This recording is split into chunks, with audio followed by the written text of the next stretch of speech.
ज्या प्रकारे मतमोजणी उद्या होणार होती ती आता नागपूर खंडपीठाने असा निर्णय दिलाय की एकत्रितरित्या 21 तारखेला म्हणजे ज्या उर्वरित ज्या नगरपालिका त्यांची निवडणूक 20 तारखेला होणार होती तर आता 21 तारखेला एकत्रित निकाल द्या, मतमोजणी 21 तारखेला होईल. अजून मी काही निकाल वाचलेला नाही, पण तो जर खंडपीठाने दिलेला निकाल असेल तर तो सर्वांना मान्यच करावा लागेल.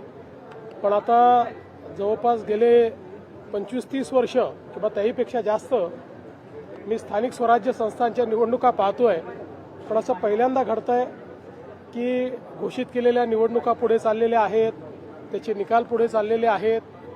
मला असं वाटतं की एकूणच ही जी काही सगळी पद्धती आहे ही पद्धती काही फार योग्य वाटत नाही. अर्थात खंडपीठ स्वायत्त आहे, त्यांनी निकाल दिला तर तो सगळ्यांना मान्य करावा लागेल.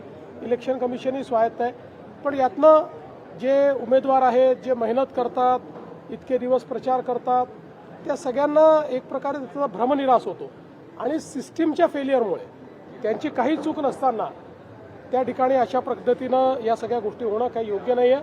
मला असं वाटतं अजून खूप निवडणुका इलेक्शन कमिशनला घ्यायच्या आहेत. या सगळ्या प्रक्रियेमध्ये निवडणूक आयोगाने सुधार आणला पाहिजे आणि किमान पुढच्या निवडणुकांमध्ये तरी असं होणार नाही हे निवडणूक आयोगाने बघितलं पाहिजे असं माझं मत. राज्य निवडणूक आयोगाची चूक वाटते, कारण ज्या प्रकारे दिवस दिले नाही, अपील केल्यानंतर 3 दिवस द्यायचे होते, त्यानंतर काही निवडणुका पुढे ढकलल्या आणि आता हा निर्णय येतो कोर्टात 24. आता माझं तरी मत असं आहे की मी चूक म्हणणार नाही. माझं मत असं आहे की जो काही कायदा आहे त्याचं चुकीचं इंटरप्रिटेशन हे करण्यात आलेलं आहे.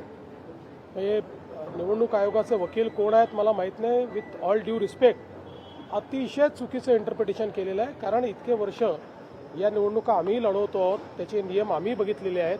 मीही अनेक वकिलांची त्याचा सल्लामसलत केलेली आहे.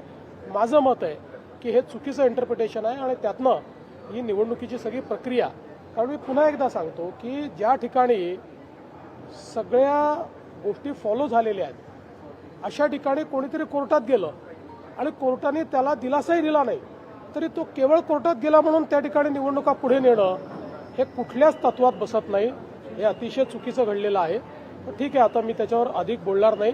या संदर्भात माझी पर्सनल नाराजी ही मी कालही प्रगट केलेली आहे आणि ती कायद्यावर आधारित आहे. माझी काही इलेक्शन कमिशनवर नाराजी नाही आहे. माझी नाराजी कायदेशीररित्या होत नाही याच्यावर आहे. जे 50% वरती जे आरक्षण गेलेलं आहे, मतदान झालेलं या ठिकाणी आज मतदान होतं. आता 20 तारखेपर्यंत सरसकट सगळीकडे आचारसंहिता